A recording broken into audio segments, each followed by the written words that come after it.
Hi folks, and welcome to this week's F3 guide at Oulton Park without Dentons, I believe it is, whatever Dentons is. Anyway, it's the first chicane after the main hairpin. So after the big hairpin at the bottom, there's a little chicane. We're missing that, but we do have this second chicane before the little kink onto the back side of the circuit. I did really enjoy this layout with this car. I don't know what it was, but there seems to be tons of grip. The car feels very planted. Little bit of understeer and locking the front brakes as usual with the F3, but really looking forward to this week, to be honest. I'm definitely going to do one of these races because it does seem very fun. Anyway, the info tab for you is track usage 44% is what I always use. More usage should have more grip, lower usage should have less grip. Track temp 99 Fahrenheit degrees will be above my head, and yeah, that's kind of the opposite. Higher temps, less grip, lower temps, more grip, or near as damn it. Identical to Oulton Park in this loop, or lop. So we're following the fixed series of this, as we always do, and that is the setup that the fixed series should be following. Just I'll make a note of that just so you can see exactly what I'm doing. The lap I'm actually going to show you is lap 19, a 1:23.143.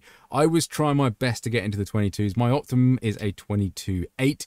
I could not string that together, unfortunately, but you can see there's a 23.1 there, a 23, there's a few 23s up here as well.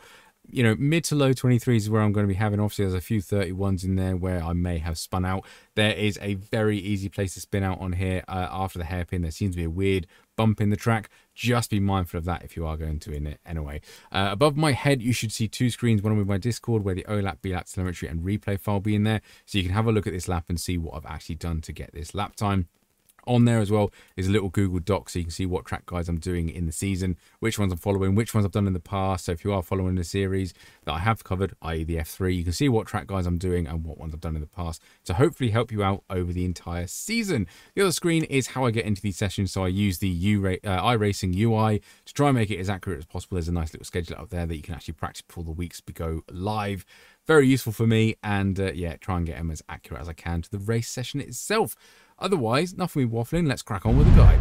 Right then, Oulton Park, this wonderful little circuit is really fun in this car. Really did enjoy it. Now, turn one of my first little diddy mistakes. I braked just a little bit too late here, just at the end of the barrier, at the end of the markings down the left-hand side. You see the car's a bit unsettled, and particularly here, I get a big snap of oversteer. So just be mindful of that. Probably take 1 or 2 miles an hour less through the apex of the corner, get a nice cleaner exit, should be golden. Coming down to turn 3 now, and there's a little dip here, so just to go down the dip right there, you want to brake nice and gently, let the car settle down, get it into the apex about now, and then full power all the way out. Again, I do have a little bit of correction of the steering here, but do not run wide on that curb on the right hand side. There is a horrible off track. Same as turn 1, you do not run wide there. There's a, yeah, horrible off tracks. This kink is absolutely flat out. Thank goodness we're a car here that we can go flat out through there. It's not a problem. Turn in at the service road, you'll be absolutely golden. Barrier, tyre barrier thing on the left hand side, you want to brake just after it. Quite heavy in a straight line if you can, all the way down to second gear. Kind of say mid-track and then try and cut back for a later apex, but make sure I stay on full throttle. And this is where I almost spin right here. Now, this is the another practice lap I had. You see lock up on the inside slightly, went a little bit too far wide, and around she goes.